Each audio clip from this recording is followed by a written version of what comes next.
मयंक एक multinational company में branch manager की जॉब कर रहा था। एक दिन मयंक को ऑफिस से घर जाने के लिए लेट हो गया था। सर्दी की मौसम होने के कारण रात भी जल्दी हो गई थी। ठंड भी बहुत शुरू हो चुकी थी। रास्ते में चलते चलते मयंक को अचानक एक आवाज सुनाई दी, रुक जाओ। मयंक वहीं पर ही रुक गया और पीछे मुड़ के देखा, लेकिन पीछे कोई भी नहीं था। फिर से वही आवाज सुनाई दी, सामने देखो। जैसे ही मयंक ने सामने देखा तो उसे जमीन पर कुछ चमकती हुई चीज दिखाई दी। मयंक दौड़ के उस चीज के पास गया और देखा तो यह कोई साधारण चीज नहीं थी, बल्कि एक चमकता हुआ हीरा था। उसने हीरा अपने हाथ में लिया। उसकी चमक देखकर मयंक की खुशी का पार न रहा। लेकिन मयंक को हाँ पता था यह कोई साधारण है या नहीं, बल्कि एक मायावी हीरा है। अचानक उस हीरे में से आवाज आई, अगर तुम्हें और हीरे चाहिए तो इस जमीन को खोदो। इस जमीन के नीचे बहुत सारे हीरे हैं। मयंक खुश हो गया। उसने उस हीरे को अपनी जेब में डाला और जमीन खोदना शुरू किया। करीबन फीट खोद काम करने के बाद अचानक मयंक के मारे चिल्लाने लगा। इसके कारण उसका संतुलन खो गया और जमीन पर गिर पड़ा, क्योंकि उस गड्ढे में से हीरे मोती नहीं बल्कि किसी इंसान का कटा हुआ सर मिला। अचानक वह सर हवा में उड़ने लगा और बोला, डरो मत, मैं तुम्हें कोई हानि नहीं पहुंचागा। मैं तुम्हें बहुत सारे हीरे जवेरात भी दूंगा। बस मेरी बात ध्यान से सुनो, मैं जहां जाता हूं वहां मेरे पीछे आओ। फिर वह सिर हवा में उड़ा और जंगल की ओर बढ़ने लगा। करीबन 1 किलोमीटर चलने के बाद वह सिर रुक गया। फिर उस सिर ने मयंक से कहा, इस जमीन भीतर बहुत सारे हीरे मोती जवाहरात छुपे हुए हैं। इस जमीन पे खोद काम शुरू करो। और उस जमीन को खोदना शुरू कर दिया। खोदते खोदते उस जमीन के नीचे हीरा मोती तो नहीं मिले, बल्कि उस सिर का काटा हुआ मिला। उस सिर ने कहा, अब तुम्हें एक आखिरी काम करना है, उसके बाद मैं तुम्हें माला माल कर दूंगा।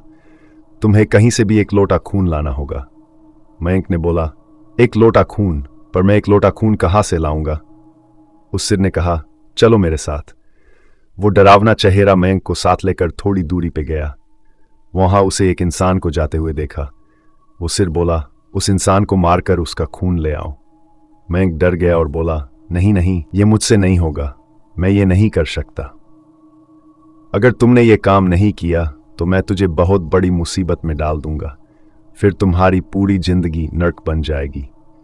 मयंक ने हाथ जोड़कर उसे कहा, मुझे माफ कर दो।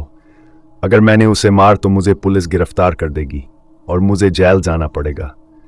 उस सिर ने अपने तंत्र मंत्र की शक्ति से एक छुरी और लोटा प्रकट किया और गुस्से से बोला, अगर तुम मेरा ये काम नहीं करोगे तो मैं तुम्हारे पूरे परिवार को मौत के घाट उतार दूंगा। मयंक ने मजबूरी में आकर उस आदमी को मार डाला और उसका खून लेकर उस सिर के पास गया। वो सिर खून को देखकर बहुत खुश हुआ और बोला, यह खून मेरे शरीर पे डाल दे। उस सिर के कहने पर मयंक ने खून को उसके शरीर पे डाल दिया। फिर कुछ ही देर में वो कटा हुआ सिर उस शरीर पे जुड़ गया। ये सब देखकर मयंक की हालत अब खराब होने लगी। वो उस भूत को देखकर काफी डर गया। जैसे ही वो भूत जिंदा हुआ तो जोर जोर से हंसने लगा और डरावनी आवाज में बोला, तुमने बहुत बड़ी गलती कर दी कि तुम्हें मुझे फिर से जिंदा कर दिया। अब मैं सिर्फ तुम्हें ही नहीं बल्कि इस पूरे शहर को मौत के घाट उतार दूंगा। डर के मारे मयंक के मुंह से आवाज भी नहीं निकल रही थी। वो अपने जान बचाने के लिए वहां से दौड़ा, लेकिन उस भूत ने छलांग लगाकर मयंक को जमीन पे गिरा दिया और बोला, मुझे बहुत भूख लगी है, अब मैं तुम्हारा मांस खाऊंगा। जैसे ही उस भूत ने मांस खाने के लिए आगे बढ़ा कि तुरंत ही उसका सिर धड़ से अलग हो गया। मयंक समझ नहीं पाया कि आखिर ये चमत्कार हुआ कैसे। जब मयंक ने पीछे मुड़कर देखा तो एक अघोरी बाबा खड़े थे। उस अघोरी बाबा ने कहा, जब तुम उस आदमी को मारकर उसका खून ले जा रहे थे तभी मैंने देख लिया था और समझ गया कि कुछ तो बुरा होने वाला है। इसीलिए मैं तुम्हारे पीछे पीछे यहां तक चला आया और मैंने अपनी मंत्र की शक्ति से उस भूत को फिर से मार दिया।